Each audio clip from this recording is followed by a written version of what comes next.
Alors après l'étape décrochage, voici l'étape accrochage des œuvres au musée. Les caisses en bois emplissent les salles, 5 expositions en préparation, une fourmilière de commissaires, équipe du musée renfort, occupés à toutes sortes de tâches. Dépôt d'une œuvre soufrée par exemple, poids 500 kg, manœuvre de précision. Dans la salle voisine, analyse des pièces en verre livrées pour l'expo Sirva. C'est ça, je fais des constats en fait au départ des œuvres depuis le Sirva et là je constate leur arrivée ici et je supervise le montage. L'installation de ce bel arbre de Pennon nécessite du renfort. Parfois au moment du montage, on se rend compte que peut-être quelque chose peut être dangereux. À un moment, si quelqu'un le touche par inadvertance ou même puisse avoir un accident, donc il nous arrive de sécuriser en rajoutant des éléments, notamment du fil de pêche. C'est le cas sur cette œuvre où on a plutôt envie que ça soit très stable. Alors c'est une grande toile libre, on appelle ça, donc c'est-à-dire qu'il n'y a pas de châssis derrière, qui est fixée par des clous.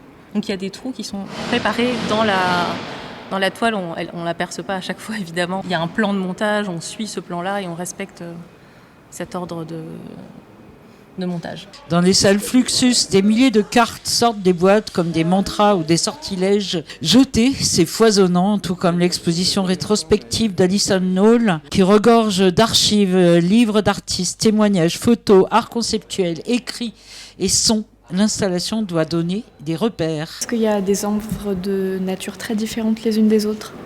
Il y a autant de l'installation, des œuvres encadrées, des livres, des œuvres sur papier qui sont anciennes, qui ont pas mal de défauts. Donc voilà, une nature très différente d'œuvres. Aurélie Volz, la directrice du musée, est au milieu de plus de 100 dessins de même format de l'artiste autrichien Gernot Wieland, à placer judicieusement. C'est absolument le meilleur moment qu'on puisse vivre quand on prépare une exposition. C'est bien le montage.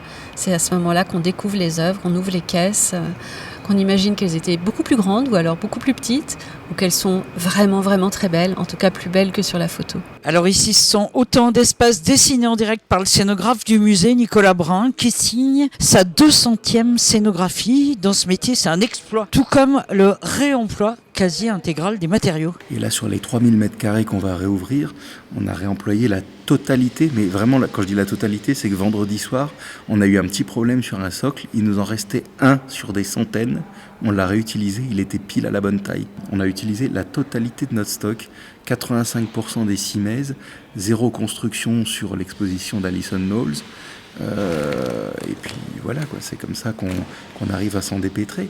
5 expositions ici au musée d'art moderne et contemporain qui seront visibles et commentées surtout à compter du 8 novembre jusqu'au 15 mars.